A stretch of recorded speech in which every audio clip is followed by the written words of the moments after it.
I guess if you spend enough time alone outside in the dark, you're bound to have some creepy shit happen. After trying to capture the Perseid meteor shower, I took a friend home that had come out with me for a little while. I thought about going home myself, but decided to go back to the woods to see if I could actually get a meteor shot. The night was spectacularly clear. I saw several meteors streak across the sky in a few different colors. I also saw some things that I can't quite explain. Staring at the stars long enough, you'll notice the Earth moving and see the stars travel across the night sky. From 1 minute to the next, they barely move in any appreciable amount. So when something that is the same pinpoint of light as the stars nearby it starts moving in tandem with another point the same size, it is unmistakably noticeable. I saw two lights, just white, without any accompanying lights, moving together across the night sky. They were not flickering, and they stayed the exact same fixed distance apart from each other. They were flying at about a 45-degree angle to the ground, moving together. They were about midway from the horizon to straight up in the sky. This leads me to believe it was not a plane seen from the bottom. And given the size of the lights, it must have been very high. Again, before it started moving, it was easily confusable with the stars behind it. And that's the thing.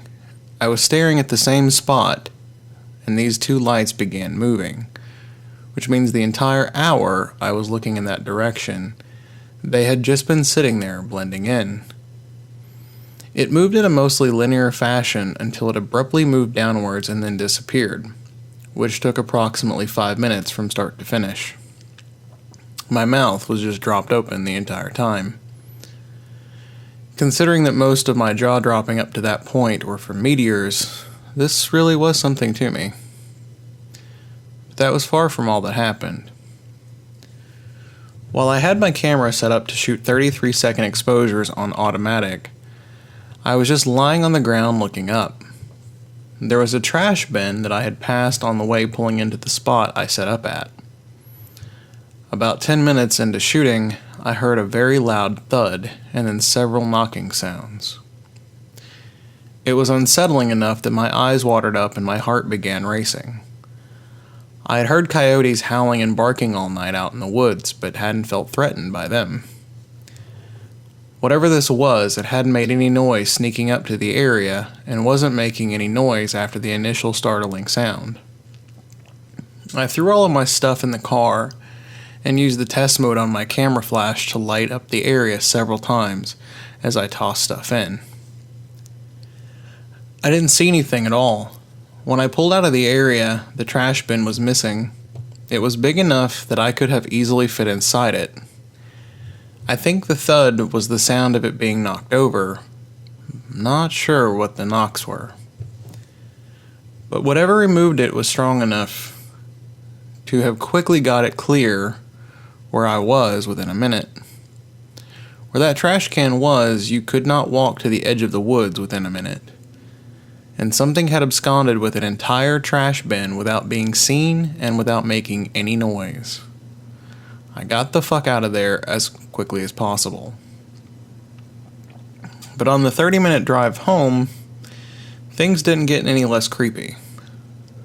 Every single car, without exception, that I passed stopped in the middle of the road behind me. Just before we passed, they would turn on their bright lights, and I saw their brake lights in my rearview mirror and watched as they all came to a dead stop in the road. I even passed a cop that was sitting on the side of the road, and after pulling out behind me and following me for a few seconds, they stopped completely in the road and turned on their high beams. There were about 10 cars total that did this. I didn't see any deer or other wildlife crossing the road either. I cannot explain properly why these people would have stopped in the middle of the road in the middle of the night. It's worth noting that each of the roads I have to take to get home are pretty straight in farm country and very long with higher speed limits than you'd find in a city street. I still don't know what the hell was going on that night.